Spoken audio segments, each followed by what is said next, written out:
বিয়ের দিনটাতে যে আমি এতটা প্যারা খাবো আমি কখনোই বুঝিনি। পুরোটা সময় ধরে আমি খুবই ঝামেলার মধ্যে ছিলাম, তারপরেও খুব ভালোভাবে বিয়ে কাটিয়েছি। তো হ্যালো সবাইকে, বিবাহ অভিযানের আরেকটা পার্ট নিয়ে চলে আসলাম। এটা ছিল বিয়ের দিন সকালের ভিডিও। তো হলুদ কোটায় যাব বলে রেডি হচ্ছিলাম।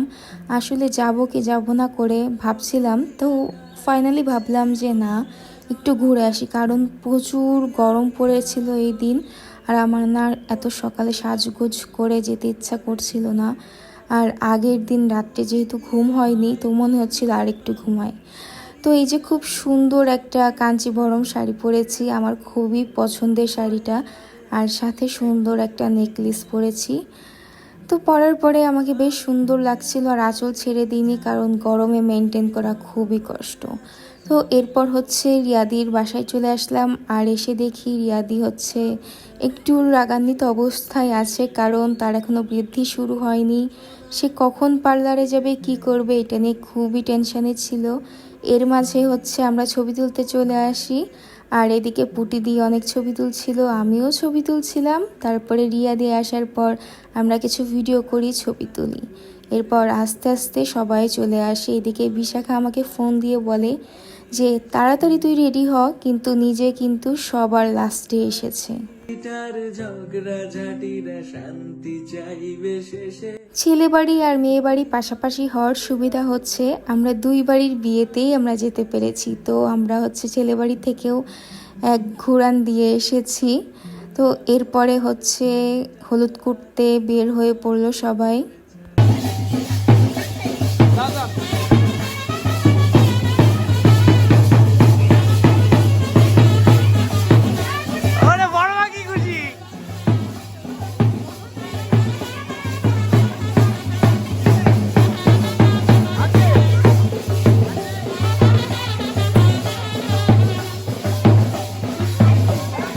সবাই বেশ মজা করছিল হলুদ কটায়, আর এখানে অনেক অনেক মানুষ ছিল।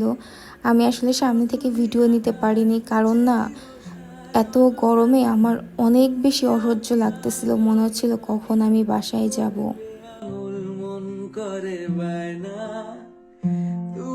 হলুদ কোটা শেষ করে তারপরে হচ্ছে নদীতে গেলাম আমরা সবাই মিলে গঙ্গা জল ভরতে।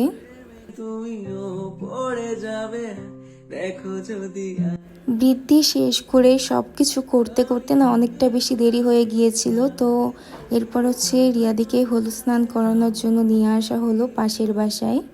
ওর পার্লারে যাওয়ার কথা ছিল অনেক আগে, কিন্তু বৃদ্ধি যেহেতু হয়নি, অনেক বেশি দেরি হয়ে গিয়েছিল, আর ও তো রেগে একদম মানে অবস্থা খারাপ হয়ে গিয়েছিল। তো ফাইনালি সব নিয়মকানুন শেষ। এরপরে হচ্ছে আমরা দুপুরে খাওয়া দাওয়া করলাম। আর দুপুরে খাওয়া দাওয়া করার পরে না শরীরটা একদম ছেড়ে দিয়েছিল, মনে হচ্ছিল আর কিচ্ছু করব না, বাসায় যে একটা ঘুম দিব, কিন্তু তা আর সম্ভব না। এইদিকে হচ্ছে রিয়াদির বোন আমার কাছে সাজতে চলে আসে, একসাথেই আমরা চলে আসি। আমি এর মাঝে কোনো আর ভিডিও ক্লিপস নিতে পারিনি। তো ওকে সাজানোর পরে বেশ সুন্দর লাগছিল, মিষ্টি একটা মেয়ে, ওকে আমি খুব সুন্দর করে সাজিয়েছি একদম পুতুলের মতন। তারপরে আমি চলে আসি পার্লারে সাজার জন্য, কিন্তু এখানে এসে আমি অনেক বেশি লেট করে ফেলি, 3-4 ঘন্টা লেট হয়ে যায় আমার সামহাও কোনো কারণে। আমার ফেস দেখেই হয়তো বা বুঝতে পারবা যে আমি খুবই প্যারা খাচ্ছিলাম এই টাইমটাতে, মানে যা কিনা একদম ধারণার বাইরে। আমি পুরোটা সময় সাজতে সাজতে যে কি পরিমাণ প্যারা খাইছি। এর মাঝে একটু কাজ ছিল, সেটা কমপ্লিট করে হচ্ছে আমি চটজলদি করে হচ্ছে সেন্টারে চলে আসি। এসে দেখি বর চলে আসছে, মানে আমিই মনে হয় সবার লেট, যে কিনা পরে আসছি। তো এটা ব্যাপার না, যেহেতু আমরা বরপক্ষ মেয়ে পক্ষ দুই পক্ষই, সেহেতু আমি বরপক্ষ হয়েই ঢুকেছিলাম।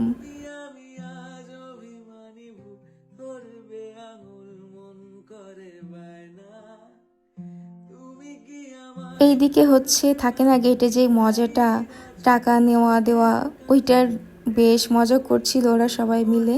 তো এরপরে বর চলে আসলো।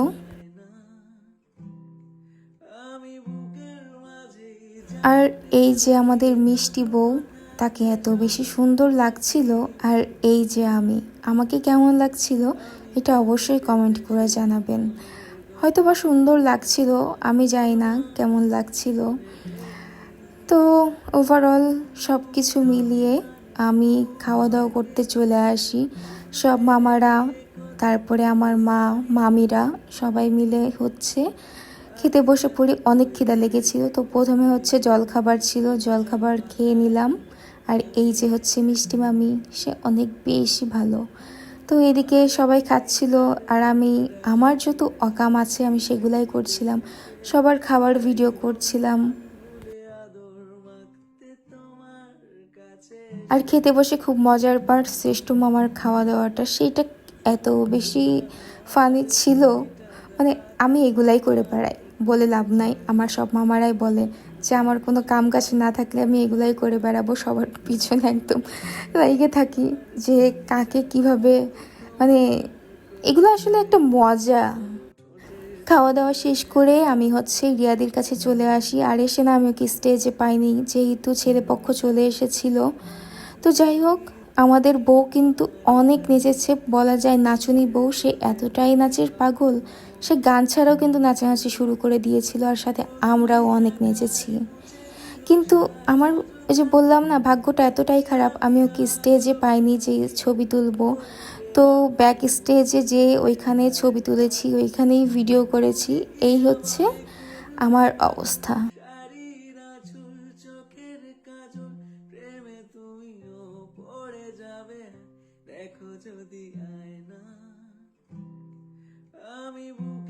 আপনারা আমাদের নাচুনি বউয়ের ভিডিও দেখুন আর এনজয় করুন যে সে কতটা নেচেছে।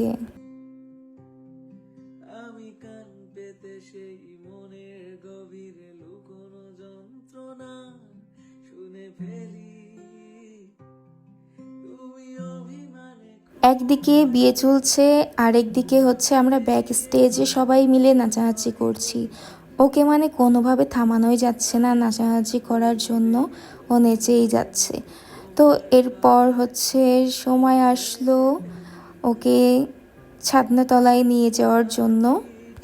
ঝগড়াঝাটিরা শান্তি চাইবে শেষে, তাই অভিমান ভুলে আদর মাখতে তোমার কাছে এসে।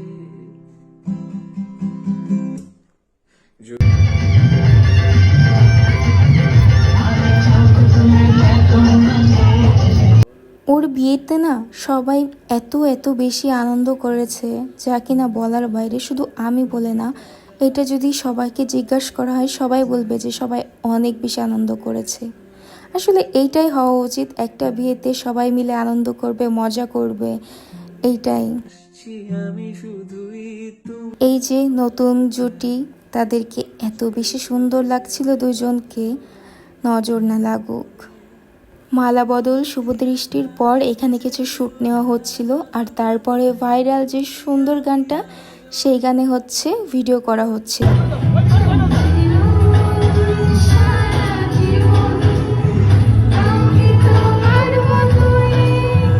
এই ভিডিওটা আমি আপলোড করেছিলাম, সবাই হয়তোবা কম বেশি দেখেছেন। তো এরপরে বিয়েতে বসে পড়লো ওরা সবাই, আর আমরা স্টেজে বসে বসে আরাম করছিলাম। এরপরে আমরা চলে আসি বিয়ে শেষ হওয়ার পর ছবি তুলতে, সাজু বিয়ে শেষ হওয়ার পর ছবি তোলার জন্য। আর ওদের এক রাতেই 2 বিয়ে হবে, সাজু বিয়ে, বাসি বিয়ে। তো এর মাঝেই না খুব মনে হচ্ছিল চা খাই। তো আমরা সেন্টারের পাশেই, যেহেতু ভাঙা রাস্তার মোড়, তো ওইখানে আমরা মানে আমি আমার মামাদের সাথে চা খেতে আসি। আর চা খাওয়ার পর অনেকটা রিল্যাক্স লাগছিল। গম্ভীর মুখে তোমার কথায় আমি হেসে ফেলি। এইদিকে বেচারা নিশান মামা ভাবছে কবে যে তার বিয়ে হবে, এইভাবে ছবি তুলবে, ভিডিও করবে। থাক, কষ্ট পেও না, একদিন তোমারও বিয়ে হবে, আমার সব মামারই একদিন বিয়ে হবে, আর আমি সব মামার বিয়ে খাবো, এইটাই আমার মনের আশা। তো এরপরে রিয়াদিকে বাসি বিয়ের জন্য রেডি করি। জাস্ট শাড়িটা চেঞ্জ করা হয়েছিল, আর কিছুই না।